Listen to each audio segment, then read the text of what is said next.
Okay, welcome everyone. My name's Eloisa Ramos, and I am here studying the Course in Miracles, the text, with my daughter Sonia. Hi, Sonia, and Connie, my Hi. friend Connie, and my friend Teresa. Hello. Hello. And we left off on chapter 7, the gifts of the kingdom, and we are on section 7, which is the totality of the kingdom. Okay. Okay, paragraph 1. Whenever you deny a blessing to a brother, you will feel deprived because denial is as total as love. It is as impossible to deny part of the sonship as it is to love it in part. Nor is it possible to love it totally, nor is it possible to love it totally at times. You cannot be totally committed sometimes. Denial has no power in itself, but you can give it the power of your mind, whose power is without limit. If you use it to deny reality, reality is gone for you. Reality cannot be partly appreciated. That is why denying any part of it means you have lost the awareness of all of it. Yet denial is a defense, and so it is as capable of being used positively as well as negatively. Used negatively, it will be destructive because it will be used for attack. But in the service of the Holy Spirit, it can help you recognize part of reality and thus appreciate all of it. Mind is too powerful to be subject to exclusion. You will never be able to exclude yourself from your thoughts. Okay. Okay, so the section is about the totality of the kingdom, and this is making it, it's really emphasizing that. So what it's saying is that creation is the kingdom. What God created is his kingdom, and we are part of creation. And that makes us all brothers. But one creation, one son. So if I deny a blessing to my brother, okay, I will feel deprived because it's not possible for me to deny my brother and not deny myself, since we are the same creation, the same Son of God. Because the denial is as total as love. And denial is the idea of rejection, or attack, or, I, I, let's see, I exclude him. So both love, which is all inclusive, is as total as the denial, because it would be to believe that love is not whole. So number 2, that's why it's impossible to deny part of the sonship, as it is impossible to love it in part. So love, the love of God, not the love that we're used to talking about, which is special love, which is just loving one part. uh, that love of God is not something that can be done in part. So it cannot be special. That's what it's saying. So nor is it possible to love it totally at times. So, it's not possible. So that love is consistent, it's non-changing, it's eternal. So I don't just love you today and hate you tomorrow, you know. And then I change my mind and then I love you again. So you cannot be totally committed sometimes. Yes, so denial has no power in itself, but you can give it the power of your mind. Okay, so rejection, attack, any form of denial, okay, does not have power in and of itself. But when we believe that it has power to hurt, to injure, to make less than, to make inferior, to whatever we believe, we're giving it the power of our mind, of our belief. And so that's going to be true for us. Um, so, so that's why success, if you use it to deny reality, reality is gone for you. So if I use denial to deny my brother's perfect equality, and I make him believe, or I treat him in a way that says, oh, you are less than, you're inferior, you're not good enough, or whatever, then I'm denying the truth of reality, and I will have lost reality in my awareness, not in truth, but in my awareness. Um, because reality cannot be partly appreciated. Um, so the reality of what we are, of truth, of love, is not something that is subjective, is personal, and that I can give value to just on my own. Um, it's it is as it is because God created it, and I cannot change that. That is why denying any part of it means you have lost the awareness of all of it. So that's what the totality of the kingdom is. Either we recognize the totality and include all of life, all of creation, or it's gone. That wholeness is gone, and we're going to see separation. So let's see. Okay, but if we do deny it, because it's a defense against love, it's a defense against the truth, um, then it's going to have a positive and a negative, because we will have used judgment to separate ourselves from our brother, or to make our brother seem less than, unequal, whatever. Okay, not good enough. And once we do that, then we're in duality. The judgment splits it into a positive and a negative. One, what we reject and what we accept. So, and of course, to use that defense negatively is destructive, because it will be used for attack. But if we place that defense in the service of the Holy Spirit, then it can help us recognize part of reality, which means that if we give our, if we look at the error, if we look at our denial, and we practice the forgiveness, then the Holy Spirit can use it to help us recognize the truth, okay, that we have not done away with reality. Reality is still there. And if we can appreciate our brother through that forgiveness that heals the separation, then we're able to appreciate all of creation, including ourselves. Okay, so mind is too powerful to be subject to exclusion. Yes, so it's an all or nothing with the mind. That's why, that's really the motivation for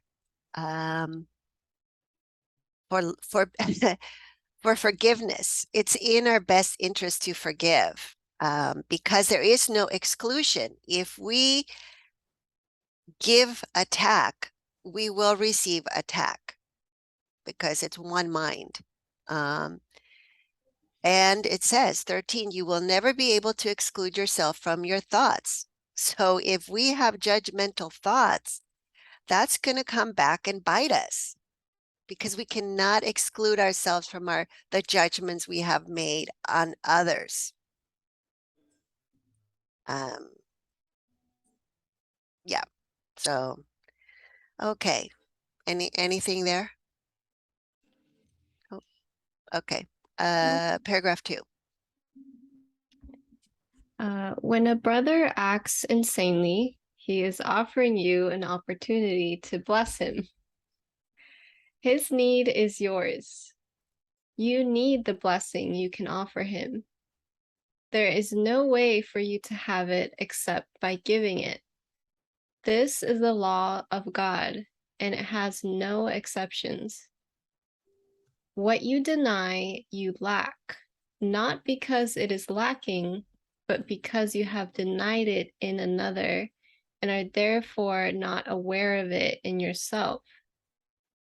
Every response you make is determined by what you think you are, and what you want to be is what you think you are.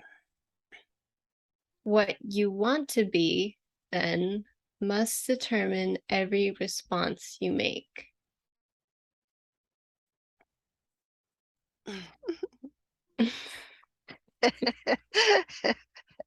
What's it saying, Sonia? Seems like you have a good example of this. We would love to hear. Well, okay, I'm not gonna say any names, but I recently stayed over. Well, I have a lot of examples of this, but I recently stayed over to help a woman who came back from the ER and she didn't have anyone really to help her. Like when she came back, she had something with her heart. They had to put like electric shock through her. So that was pretty traumatic for her, but I basically just stayed with her to help her. But her behavior and her basically everything was really like erratic. Like it was kind of like ADHD. So she was jumping from one thing, going to another. So her behavior was kind of like insane. Like, I mean, it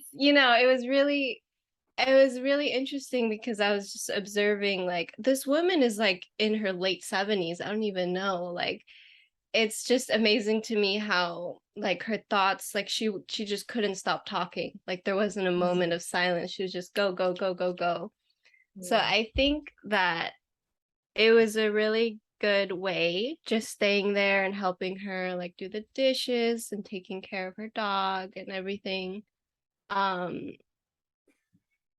the insane behavior that I was looking at, I had to just kind of like take a step back and not judge it because you just it was just like so much that I just couldn't, like I just had to let her be. Like I couldn't, if I were to judge her or her behavior that was really crazy, um then I would be judging myself. So it was a really good example of of seeing past that crazy.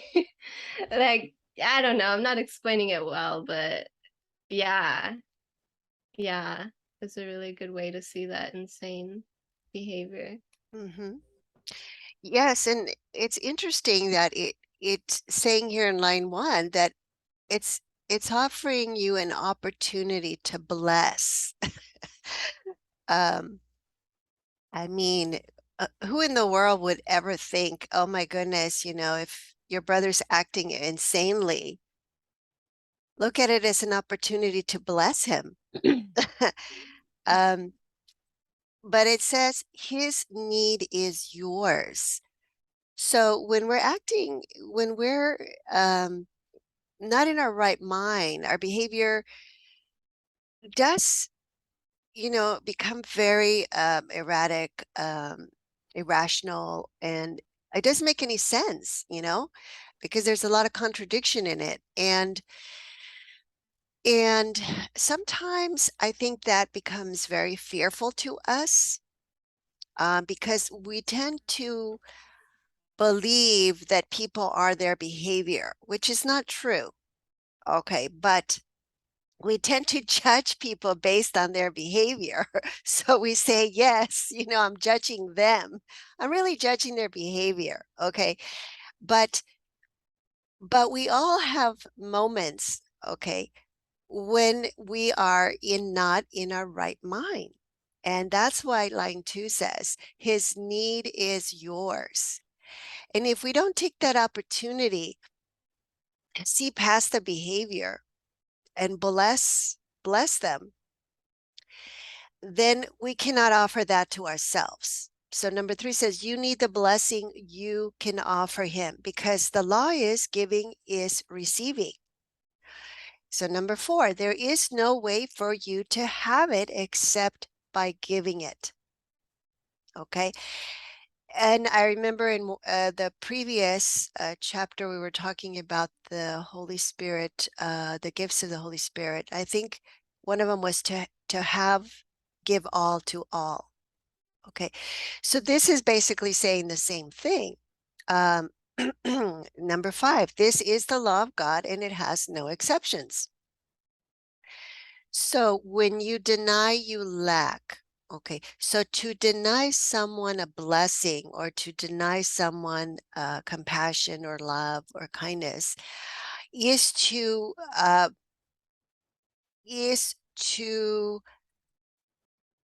not see it for not see it for ourselves as having it.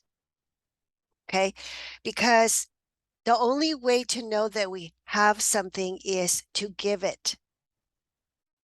And so to not give it means that I am going to lose the awareness that I have it. So that's why the sharing, of love and forgiveness is how we remember that that's what we are.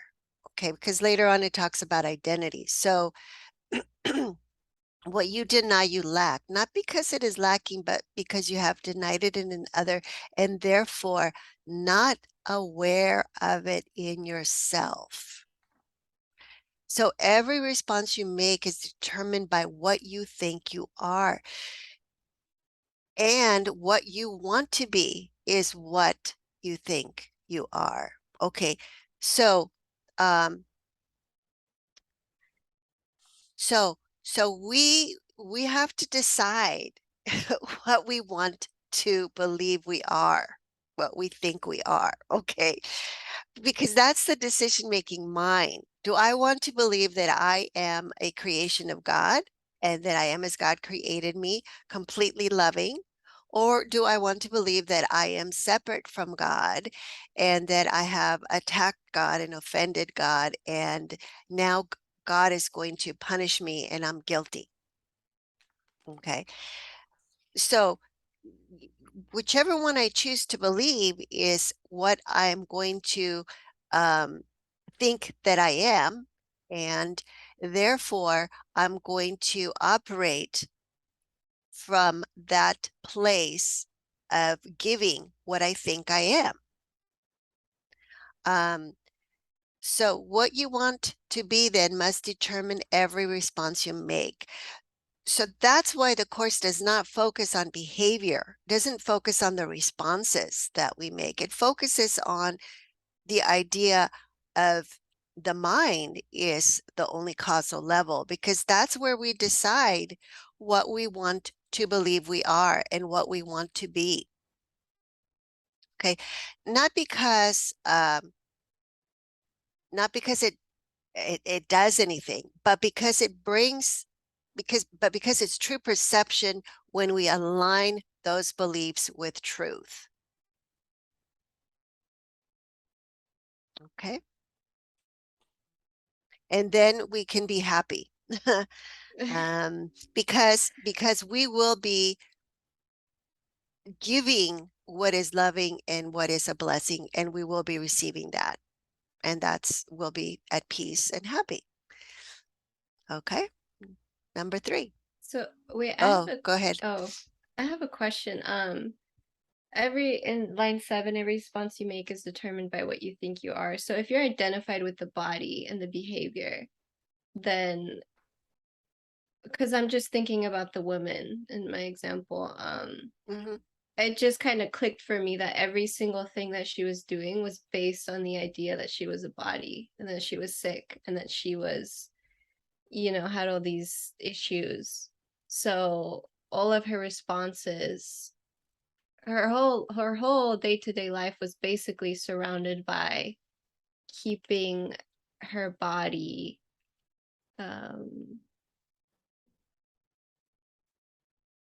safe. Yes. Yeah. And that's understandable because she was just in ER, so Yeah. she was facing the possibility of, of the body dying. And Right. so she was probably in survival mode, so she was probably running a lot of adrenaline. And when we are identified with the body, what happens is that we are kind of in an unconscious place because all of the past, we're basically running on autopilot based on our past habits and just conditioned reactions, because we're not present, we're not in our right mind. So that's why it seems so erratic. It's because it's this program that is unconscious, and it's almost like the body has a mind of its own. Hmm. Yeah. Mhm. Yeah. But it's really just all the past unforgiven ego thoughts that show up when we're really identified, or when we're in a lot of physical pain. It's really hard to not be identified with a body. When we're sick, it's really hard not to be identified with a body. Yeah. Mhm. Okay, paragraph 4. I think Oh, we're was on it 3? Sorry. yeah. Yeah, 3. Okay. Uh-huh. You do not need God's blessing because that you have forever, but you do need yours. The ego's picture of you is deprived, unloving, and vulnerable. You cannot love this, yet you can very easily escape from this image by leaving it behind. You are not there, and that is not you. Do not see this picture in anyone, or you have accepted it as you. All illusions about the sonship are dispelled together as they were made together. Teach no one that he is what you would not want to be. Your brother is the mirror in which you see the image of yourself as long as perception lasts. And perception will last until the sonship knows itself as whole. You made perception, and it must last as long as you want it.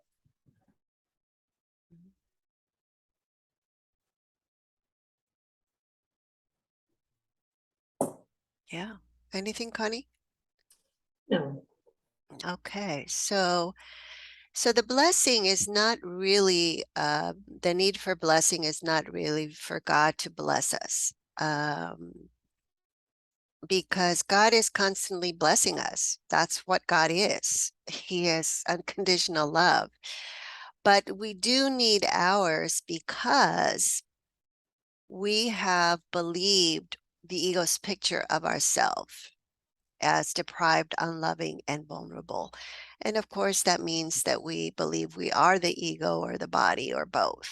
And therefore, that we're lacking, unwhole, incomplete in some way. And it's not really possible to love this. And so you cannot love this, yet you can easily escape from this image by leaving it behind. So it's an image that the ego makes of ourself. And remember that we also made the ego. So we made that image as the ego of ourselves, which is not true. And we can leave it behind because our mind is the one that made it. So 5 says, you are not there, and that is not you. So the mind that made it is not our real mind, because the ego is really a circular system of thought that believes it has made itself, that it is self-created, self-sufficient, and separate from its source, which is impossible. Okay, so that's why it's a delusional system, and that's why it shows up in such erratic behavior when we're caught up with being a body or an ego. Um, yeah, but you know what it's saying here is that, don't see this picture in anyone, because otherwise you will accept it also as you, as what you think you are. And that's a real incentive to try to catch ourselves when we want to judge others. That's a real incentive to not go there. um, because it just means that that's the reflection that we're going to have to see ourselves with. So 7, all illusions about the sonship are dispelled together as they were made together. So what it's saying here is helping us to remember that the sonship is one, it's one creation. And we either see it through the eyes of the ego or we see it through the eyes of the Holy Spirit. And that's going to tell us what we are. So we're teaching ourselves either what is true or we're teaching ourselves what is false. And that's why 8 says, teach no one that he is what you would not want to be. Because we would be teaching that to ourselves too. even though most of it is projection and we think we're actually making them look bad and making ourselves look good, it's not really projection, it's repression. So we're going to hold on to the belief that we look bad too. Because remember, we're talking about images here. We're talking about self-images. We're never really, let's see, judging the true self. It's always what we think the self is. And that idea we make up. So it never has anything to do with reality. It's all illusion. It's all unreality. Number 9, your brother is the mirror in which you see the image of yourself. And the true self is not an image, as long as perception lasts. Because the true self is based on knowledge. And perception is part of the first separation, is part of consciousness. So as long as perception lasts, we will need to practice forgiveness and practice blessing others so that we can remember the truth of what we are. So 10, and perception will last until the sonship knows itself as whole.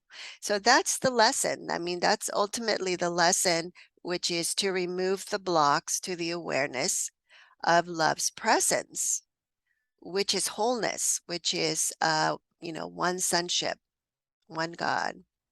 11, you made perception and it must last as long as you wanted. Yeah. So God did not make perception, we made it. So that was the first split in the separation. It's part of the consciousness. Okay, number 7. I'm sorry, paragraph 4. Illusions are investments. They will last as long as you value them. Values are relative, but they are powerful because they are mental judgments. The only way to dispel illusions is to withdraw all investment from them. and they will have no life for you because you will have put them out of your mind. While you include them in it, you are giving life to them, except there is nothing there to receive your gift.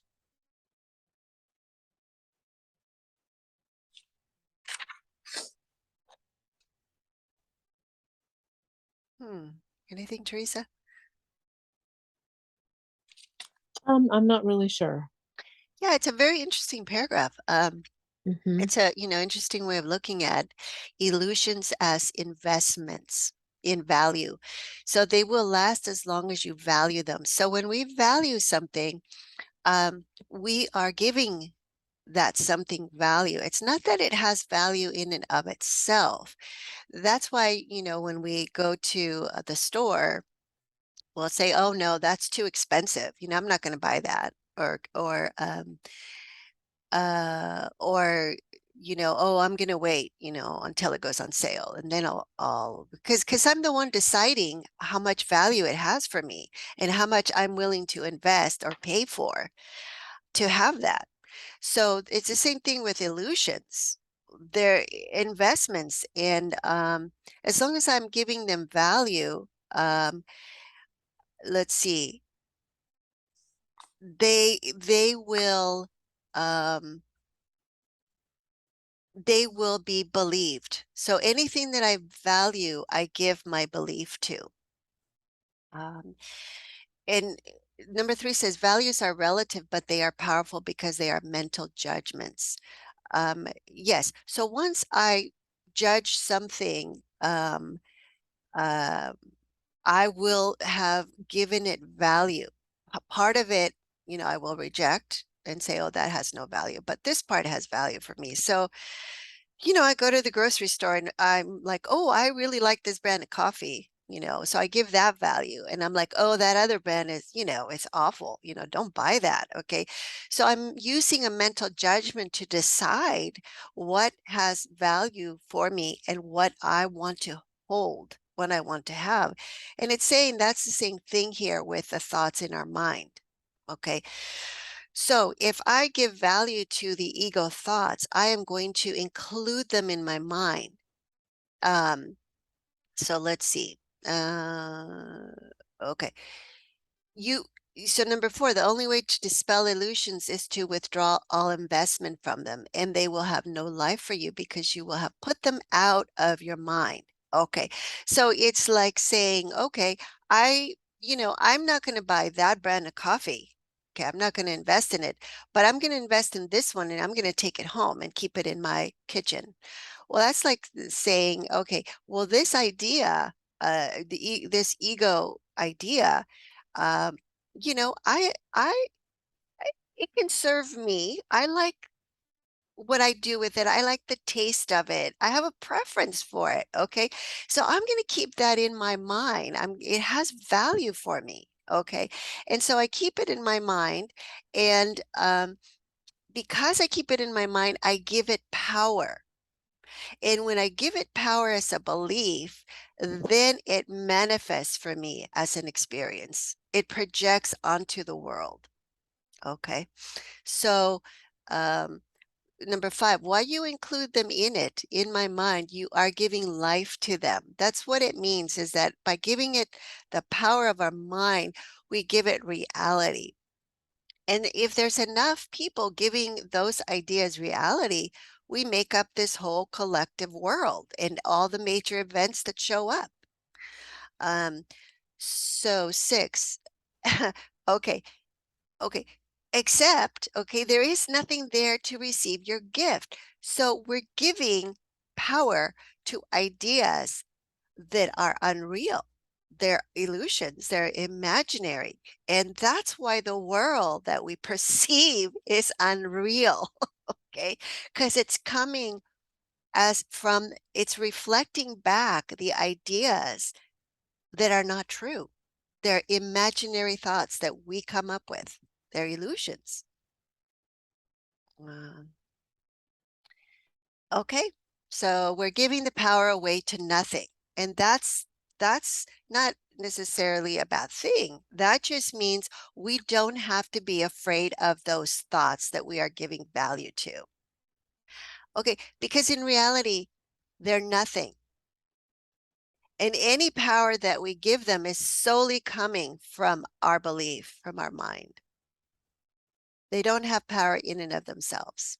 Okay? Okay, number 6.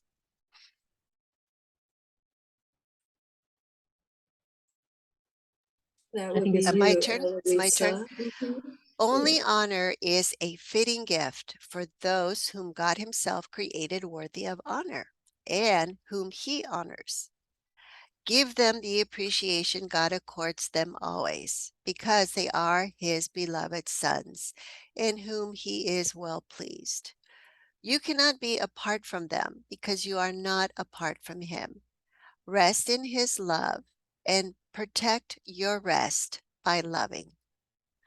But love everything he created, of which you are a part, or you cannot learn of his peace and accept his gift for yourself and as yourself. You cannot know your own perfection until you have honored all those who were created like you. Okay, so yes, number 3, you cannot be apart from them because you are not apart from him. And so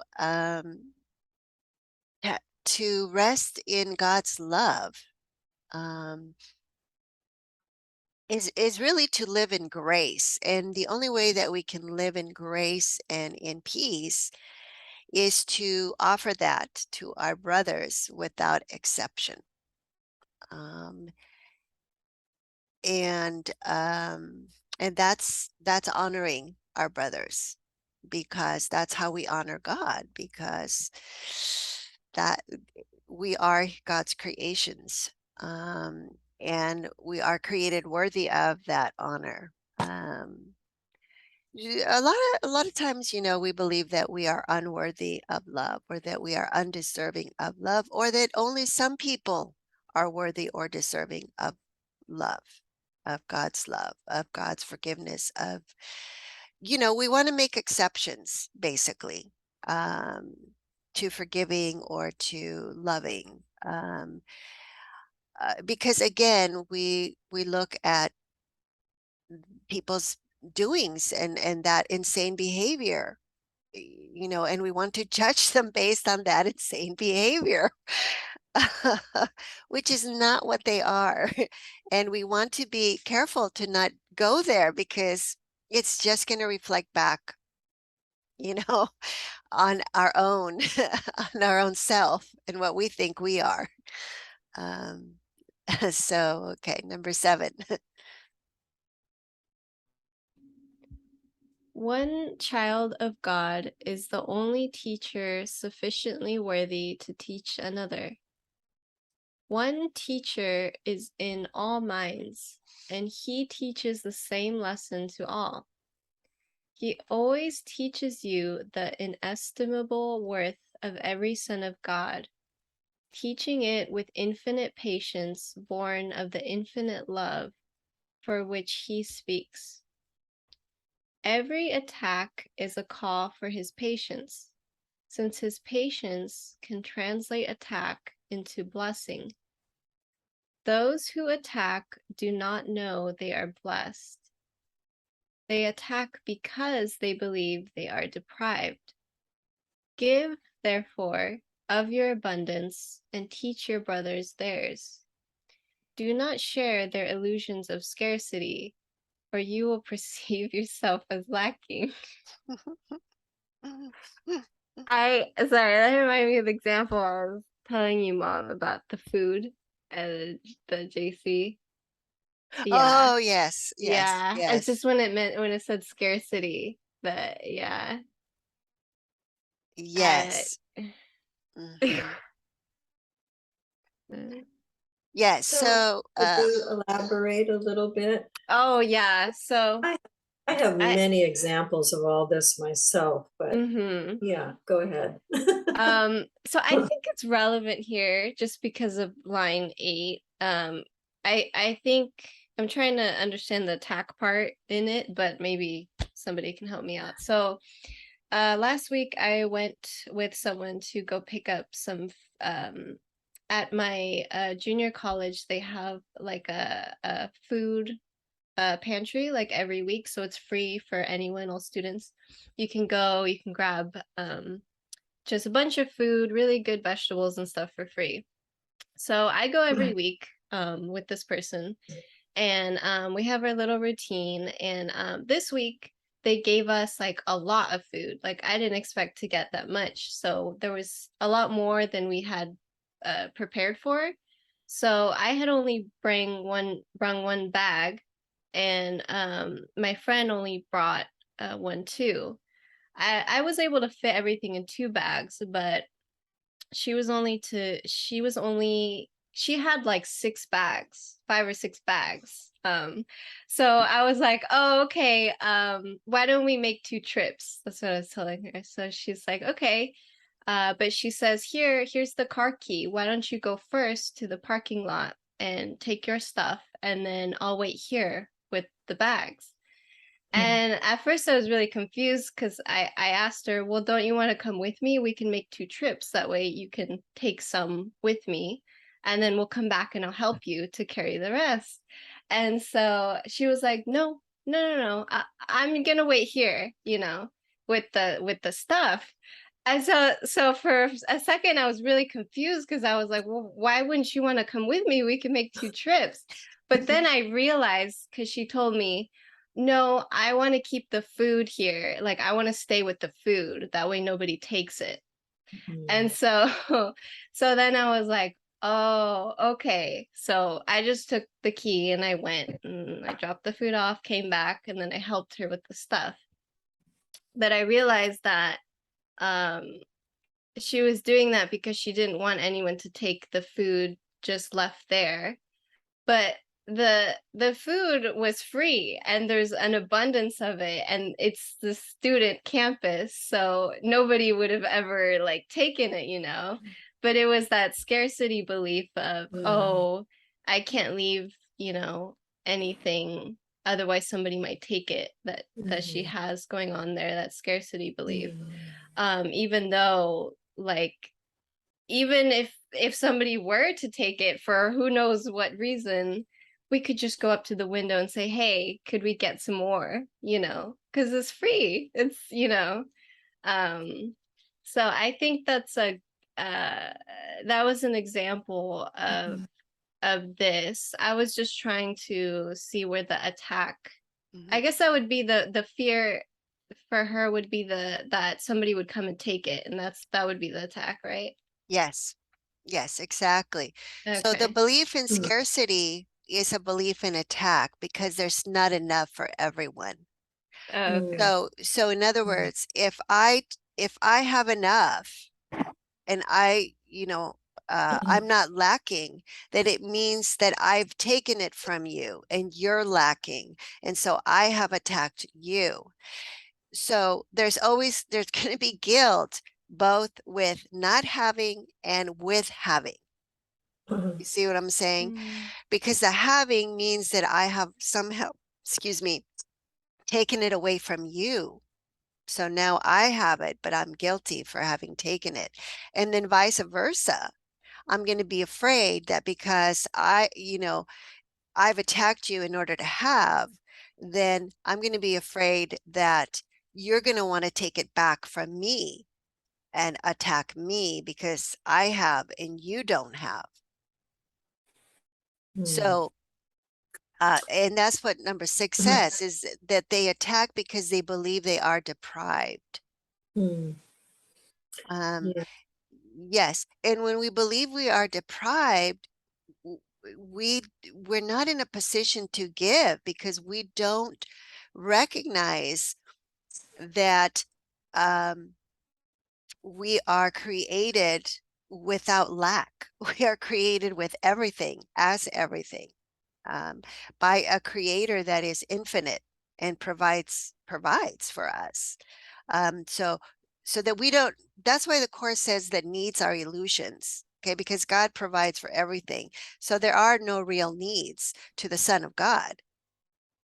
It's only when we believe that we have separated from God that we will believe that we are lacking in some way, because we have forgotten, because we are denying the truth. And to deny the truth is to believe in scarcity, because that's the only way we can believe we are separate and have specialness as a separate self.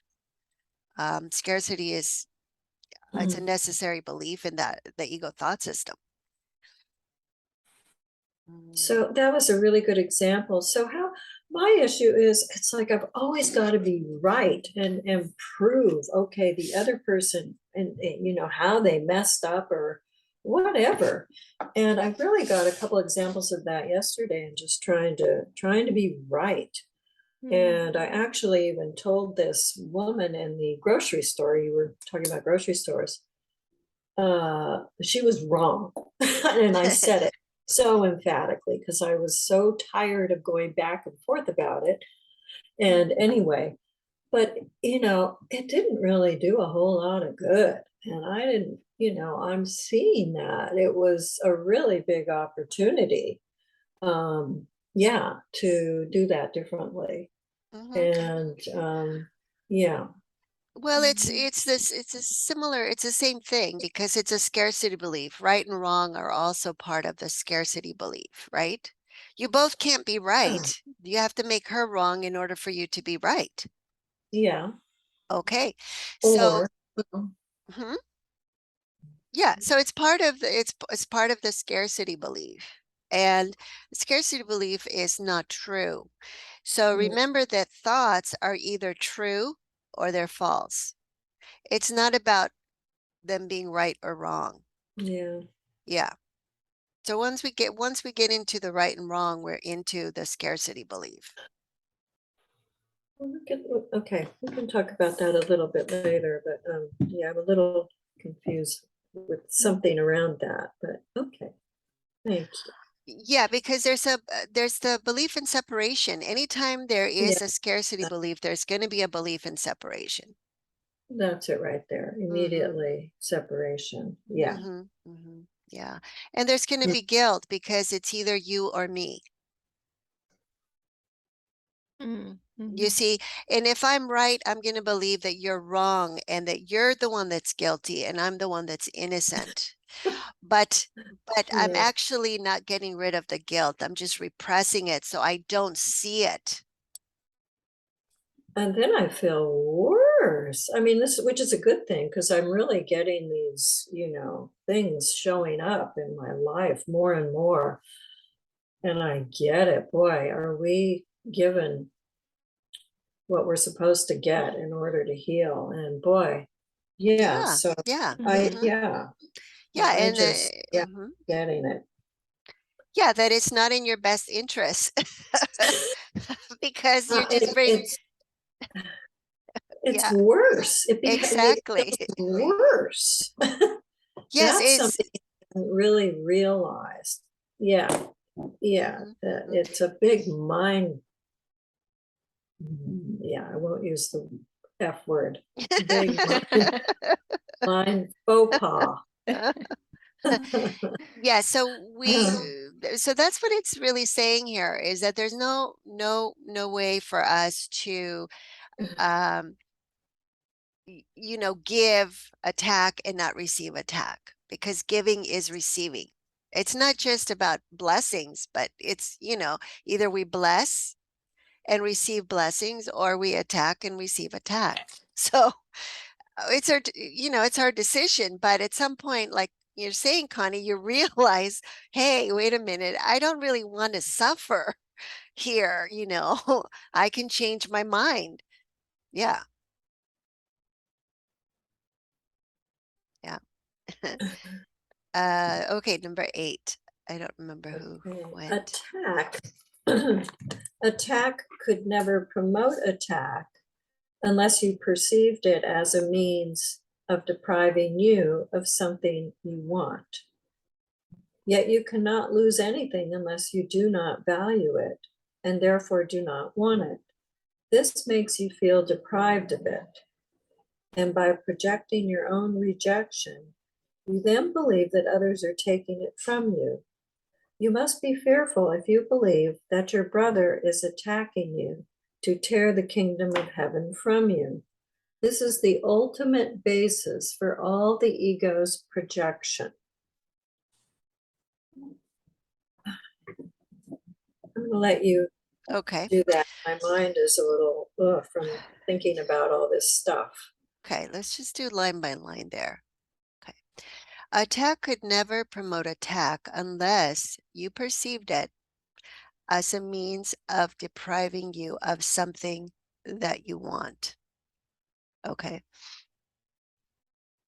Okay. Okay. So let's just take the example with the groceries. Maybe we can use that example. Okay. So your friend was feeling like she could not leave those bags there because she was afraid that someone would deprive her of them because that's what she wanted those. Okay. And to be deprived of them would be to be attacked. Okay. And so what she's saying is, what it's saying here is that the belief is that attack promotes attack because the perception is that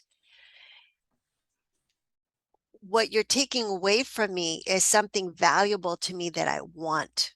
Okay. If I realized, okay, that if I was not attached and if I was not giving those groceries value, okay, in the sense of I can't. Okay, so to you, Sonia, the groceries were so abundant that literally they did not have special value. Okay, so you did not have to protect them from, you didn't have to you didn't have to protect yourself from the attack of being deprived of what you wanted. Okay, but your friend felt like she had to protect herself from being attacked, from being deprived of what she wanted, because she was giving those groceries value that was special.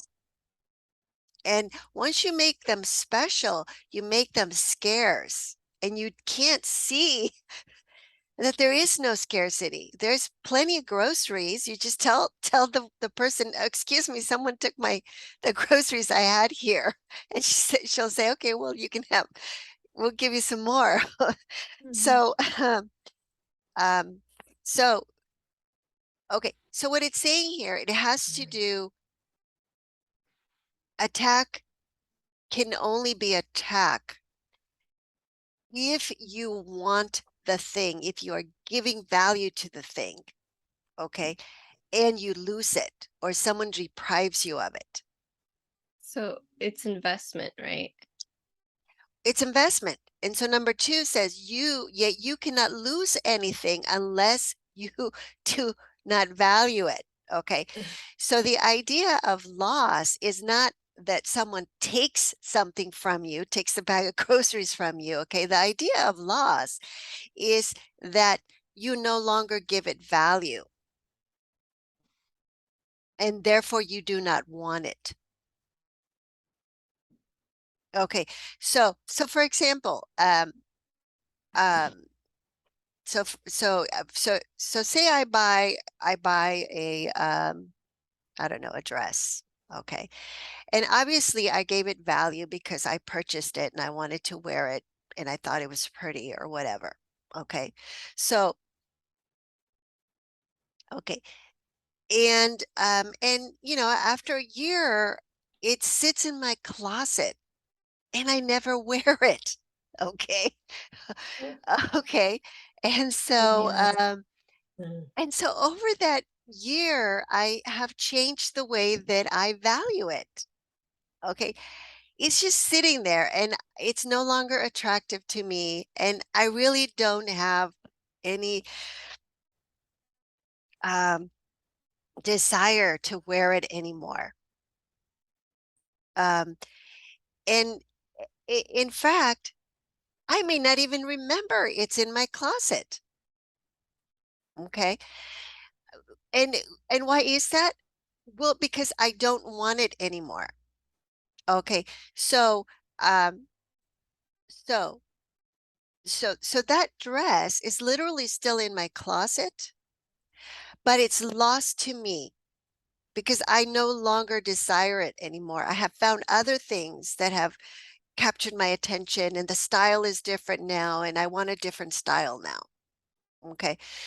So the thing that I gave value to no longer has value. It has lost its value because I no longer want it.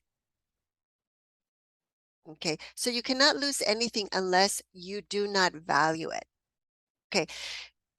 So the ideas that are the truth are lost to our awareness because we don't want them anymore. They have lost value to us. There are other ideas that are more valuable to us and that we are more attracted to. So we're making a decision on which thoughts we hold on to in our mind based on what is valuable to us and what is desirable and what we want. Okay, so it says 3, this can make you feel deprived of it. And by projecting your own rejection, you then believe that others are taking it from you. Okay. Okay, so because I no longer because I no longer want that dress in my closet, okay, I'm going to feel like, gee, I don't have anything to wear. I don't have anything nice to wear. I'm going to feel deprived now, and I'm going to want to go buy another dress. Okay. But what I've really done is I have rejected that dress that I thought was so beautiful and still in my closet. Okay. I've rejected it. And because I've rejected it, I now feel deprived. Like I don't have anything nice to wear. Okay.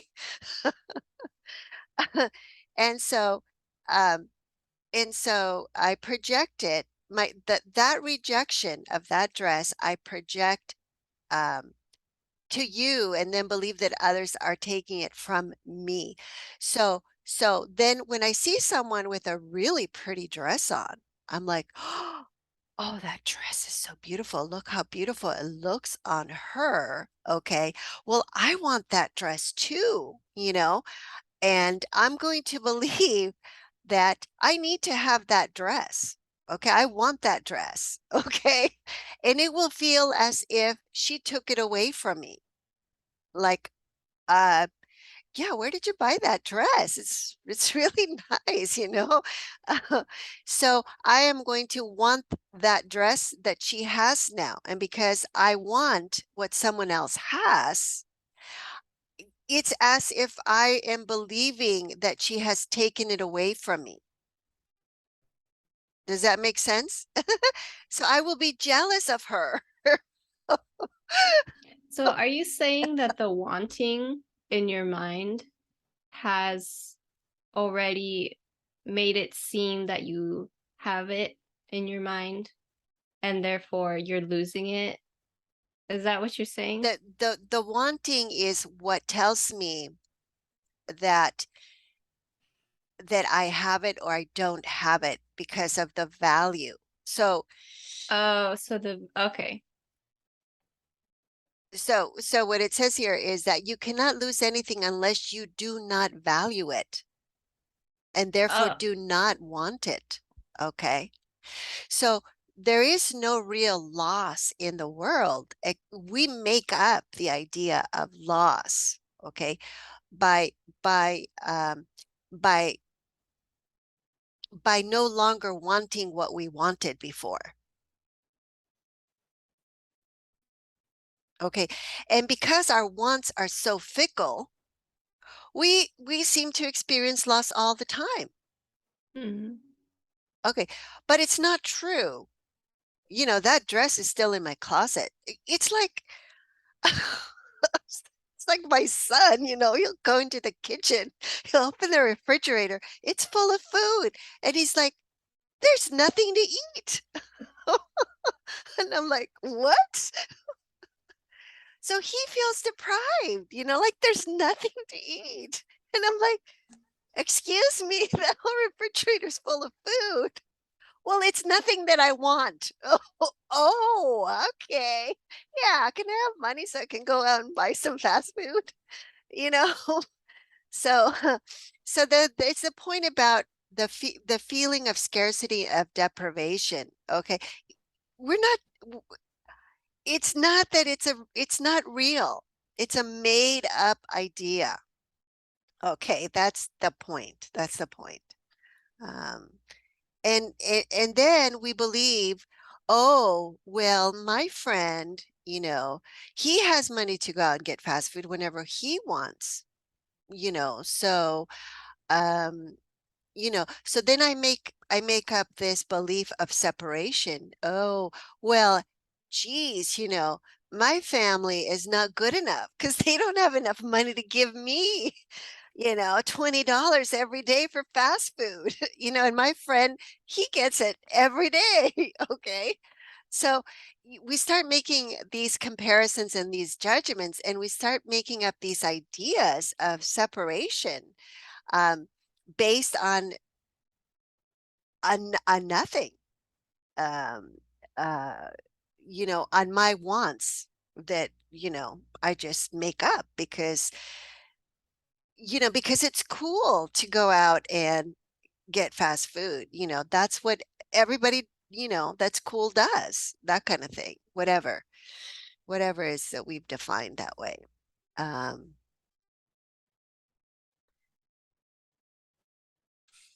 so anyway, okay, number 9. Being the part of your mind that does not believe it is responsible for itself, and being without allegiance to God, the ego is incapable of trust.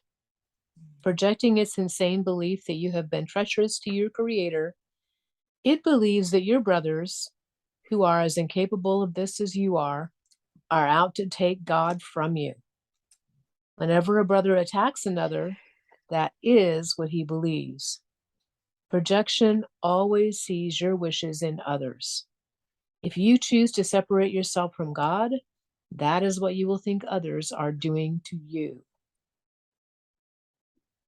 You know, it's interesting that it comes back to that ultimately all this scarcity stuff is about our separation from God. We Mhm, think that other people are trying to steal the kingdom from us. mhm. Yes, and you know, the kingdom could be that bag of groceries. Apparently, Yeah. Yeah. Mhm. Mhm. Yep. because Yep. right at that moment, that was like the world for her, right? Yes, exactly. And Hmm. and those are all substitutes for God. Because remember that to the ego, who is separate from God, um, the ego would then be deprived of God and would then make up an image as a substitute for God of anything in the world. But the Uh, ego, by definition, is deprived of God. yes. Hmm. Yes, but it would make a substitute. So we can make that bag of Oh, groceries as the substitute for God. okay. You see, and then I would have to have that. I would have to protect that because I don't want to lose God Hmm. again. You know, that's the fear. I already did it once. I don't want to do it again. So the fear just justifies the belief that we really did separate from God. Hmm. And so I need to make a substitute God because I don't have God. So that just confirms my belief that I really did separate and not I do not have God. Um,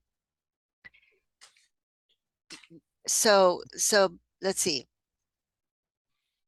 So being the part of your mind that does not believe it is responsible for itself and being without allegiance to God, the ego is incapable of trust.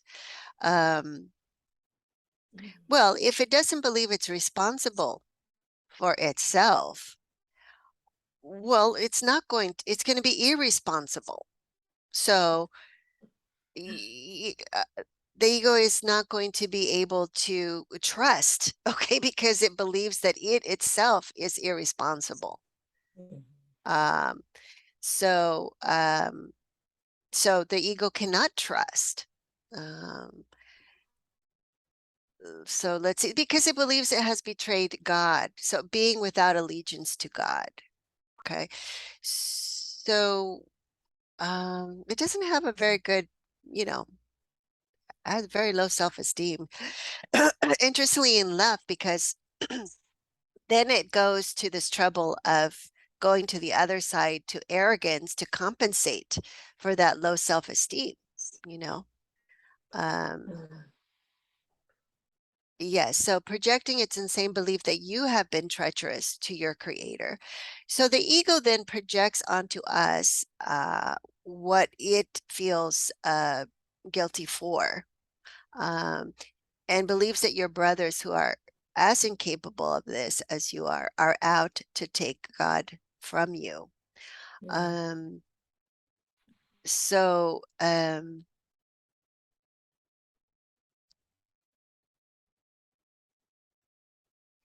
yes, so let's see.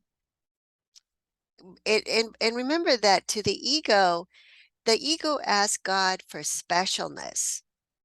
Okay. So to the ego, it's not that your brothers are is saying, well, your brothers are out to take God from you, but the ego does not does not recognize God. It only makes substitutes for God. So whenever a brother attacks another, that is what he believes. So let's see. So whenever a brother attacks another is because he believes that he has been deprived, so that that God does not favor him. There's a thing that happens when we believe that we are separate from God, but we still want to believe in God. What happens is that we believe that God then favors some people over others. You see, because it's a contradiction there. So it's it's really insane because we try to believe we are separate ego, but then at the same time, and we want to believe that there's a God, but then we have to believe that God is separate from us. And once we believe that God is separate from us, then God is not going to be uh,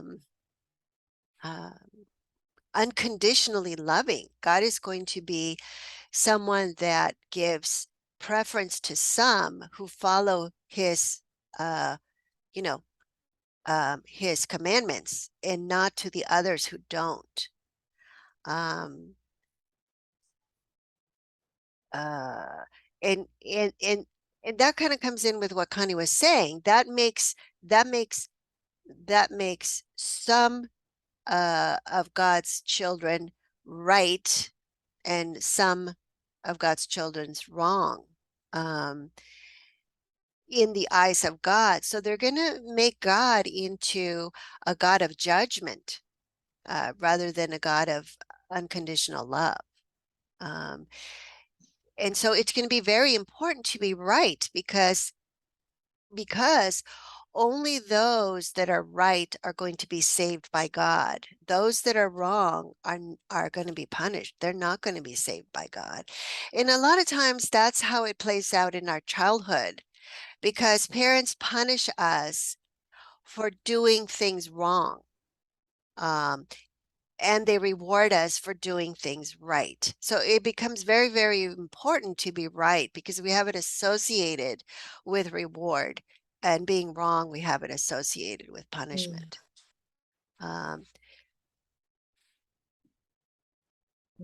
So, and you know, when your brother takes God away from you, it's kind of like saying, oh, your mother or your father are no longer on your good side.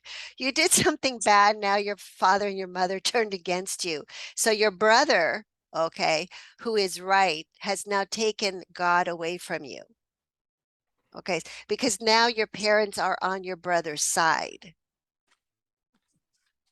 instead of your side. You get sent to your room, okay, because they have judged that you're the one that is at fault for breaking your brother's toy. Okay.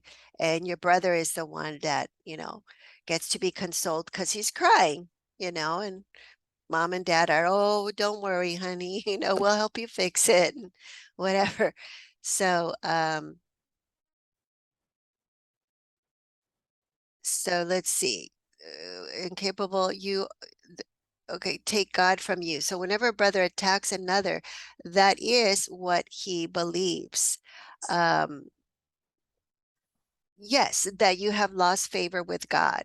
So we believe that loss is means that we have lost favor. So if we're attacked, if someone takes my bag of groceries, I'm going to suffer loss, and that means that the favor of God is no longer with me because God is not protecting me and my things. So projection always sees your wishes in others. So what we're really wishing is that we're really perceiving that my brother is going to want to take away my groceries because I get to suffer in the hands of my brother, and now my father God can punish him and not me, who is the victim. You see what I'm saying? Mhm. So if you choose to separate yourself from God, that is what you will think others are doing to you. So I'm in an unconscious way, I'm going to want my brother to attack me and take my bag of groceries, you know. Oh my goodness. Anyway, number 10.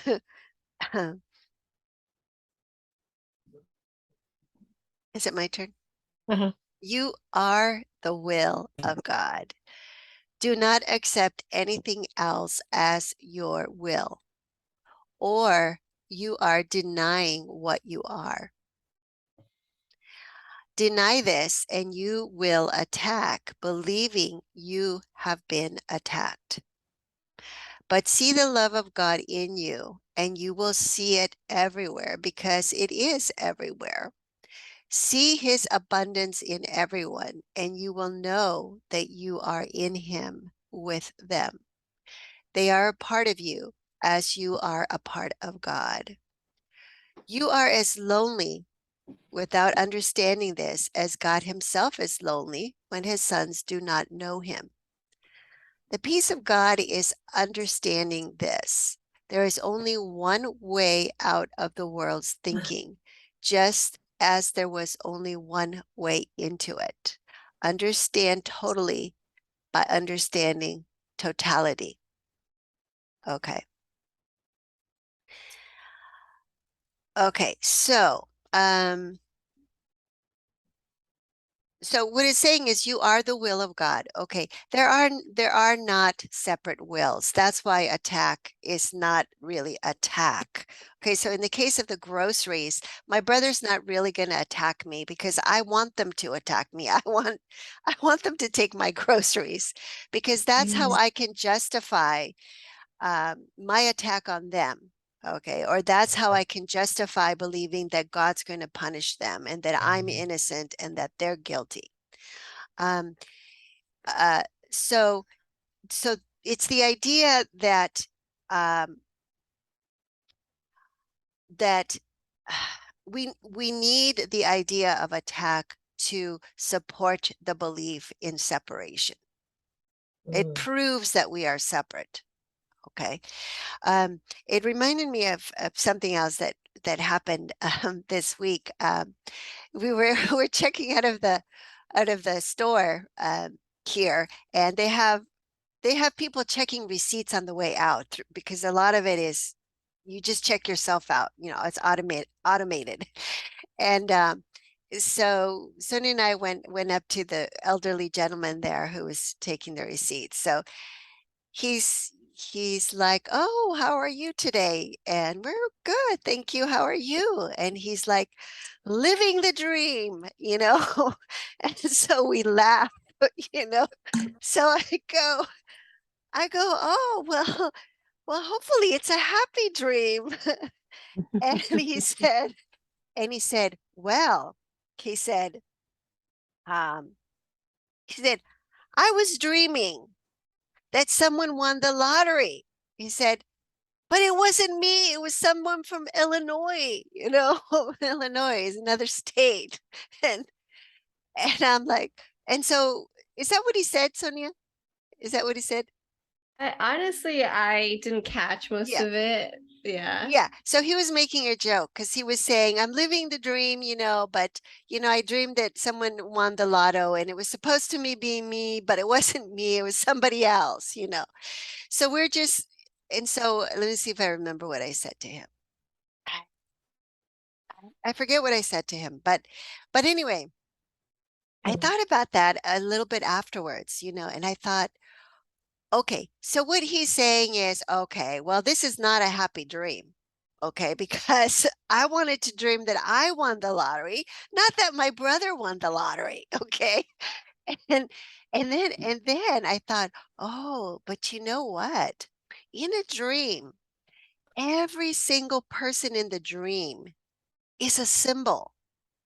So it's not really the other self, the other people are not really other people. They're all part of my mind. Okay. So he really did win the lottery in his dream. Do you see what I'm saying? Mm-hmm. Okay. Okay, so that's the idea of totality here. That's what we're saying here. Okay.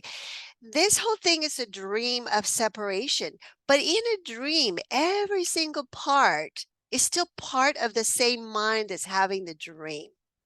They're all just different symbols. Okay, so whatever happens in the dream, it's your own dream of the one mind. And therefore, it is the experience that you are going to have because there's no separation there between you as the character in the dream and your brother who is not you in the dream. You're both the same characters in the same dream of the mind. So that's what it says here. 6, they are a part of you as you are a part of God. And that's 5, see his abundance in everyone, and you will know that you are in him with them. So that would be the way to be able to see that his unhappy dream is really not an unhappy dream. Okay. If he changed his perception on how to see that. So yeah, so that's it. That is the way out of the world's thinking. I used to see the totality of the kingdom. Number 11. Perceive any part of the ego's thought system as wholly insane, wholly delusional, and wholly undesirable, and you have correctly evaluated all of it. This correction enables you to perceive any part of creation as wholly real, wholly perfect, and wholly desirable. Wanting this only, you will have this only, and giving this only, you will be only this. The gifts you offer to the ego are always experienced as sacrifices, but the gifts you offer to the kingdom are gifts to you. They will always be treasured by God because they belong to his beloved sons, who belong to him. All power and glory are yours because the kingdom is his. Mhm.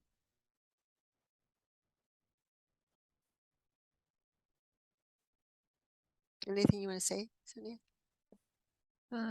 No, I just really like line 4 because it's pretty straight on. Yeah, I really like that line too, because it says that there is no loss. Okay. For the ego, there is loss. The gifts you offer to the ego are always experienced as sacrifices, which is a loss. Okay. But the gifts you offer to the kingdom are gifts to you. So there's no loss at all. Because giving is receiving. But with the ego, giving is because it's based on scarcity. It's based on two different foundations. Sacrifice is a loss. Giving is a loss. It's not having. So let's see. And that's why there's duality. It's because it's based on the idea of scarcity and on the wish for specialness. So, 11, perceive any part of the ego's thought system as wholly insane, wholly delusional, and wholly undesirable. And you have correctly evaluated all of it. And this correction enables you to perceive any part of creation as wholly real.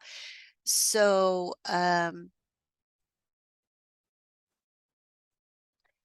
so the ego's thought system is insane because it's based on the idea of scarcity, of limitation, of incompleteness, of a separation from wholeness. And to recognize that, it makes it a really easy decision to decide what we want to believe we are.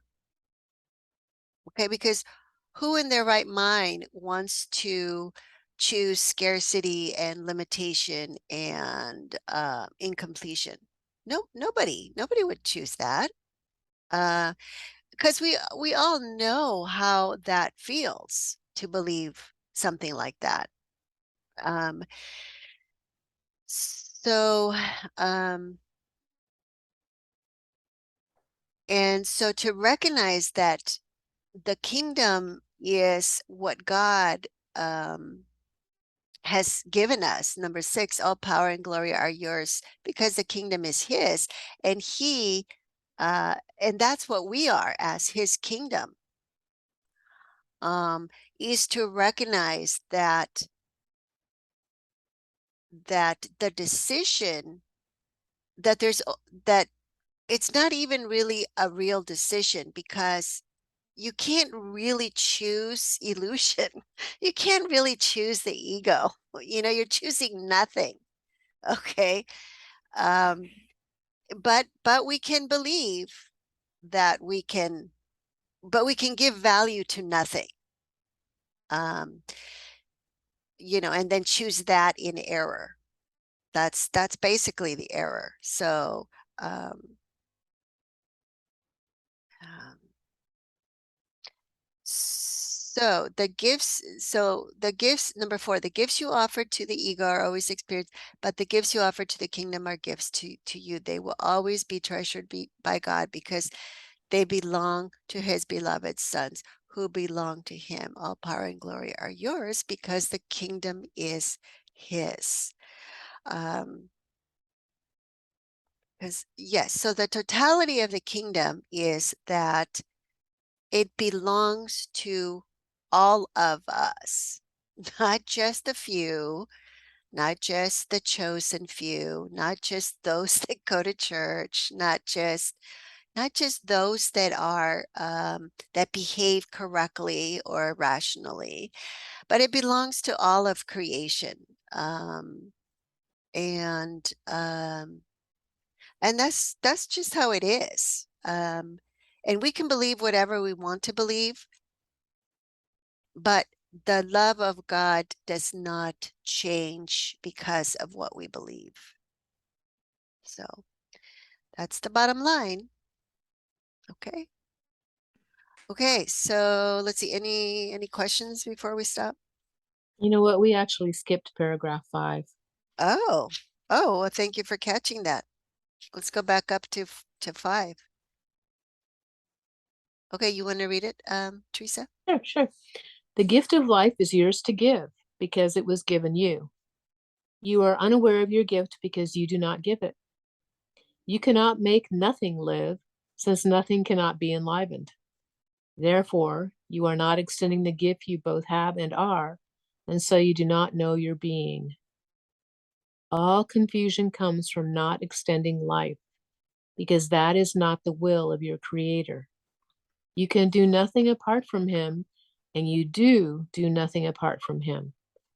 Keep His way to remember yourself, and teach His way lest you forget yourself. Give only honor to the sons of the living God, and count yourself among them gladly. That is Oh, beautiful. yes. So have the gift of life and give the gift of life, because that's what it's all about. Yes. Yeah, and let's back up to number 4 so that we can remember what it means when it says give the gift of life. Mhm. So it says in line 4, paragraph 4, the only way to dispel illusions is to withdraw all investment from them, and they will have no life for you because you will have put them out of your mind. Okay. So the thoughts of God are life-giving. And so and that is the power, that's the creative power of God that is given to us as his children. Okay. And so let's see, you are giving, okay. So to give life to thoughts that are not true of the ego is basically to block our creative power, or not block it, but to not be aware. It's to miscreate because we are not creating with the will of God. We are misusing the creative power of God and miscreating. And those miscreations, like I was saying before, are nothing. They only have any effects in the dream because we believe them to be real. Okay, so number 5, okay, the gift of life is yours to give because it was given you. So we are life. We are a true thought of God, creative, made with creative power, with creative love. Okay, which is the will of God and which we can extend as God's children. So 2, you are unaware of your gift because you do not give it. Okay, so when do we not give it? Well, we don't give it when we are busy valuing the ego thoughts, because we are busy giving those life, even though they're nothing and we can't really give them life. Okay. That's why we're unaware of this gift. Okay, so you cannot make, that's why number 3 says you cannot make nothing live, since nothing cannot be enlivened. Okay, therefore, you are not extending the gift you both have and are, and so you do not know your being. So that's what being is. It's that creative power to enliven in spirit, to be full with spirit, with love, with truth, with joy, with peace. And so 5, all confusion comes from not extending life because we're not sharing, we're not giving, and therefore we're not receiving. And that is not the will of the creator. So when we are busy with the ego thought systems, we believe that we are going against the will of our Creator. Okay, because we are distracted and we are not extending life with the will of our Creator. So 6, you can do nothing apart from Him. So even when we're busy with the ego, we're still not doing anything. Okay, and you do nothing apart from Him. And that's why the Course says that the thinking that we do is not really thinking. It's nothing. So 7, keep His way to remember yourself and teach His way lest you forget yourself.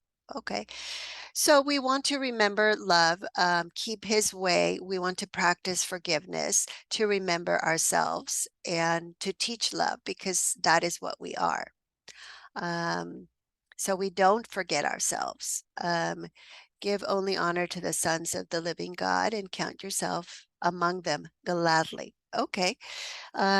Yes. So by having devotion, by honoring our brothers, by blessing them, we are giving that to ourselves, and that's a good thing.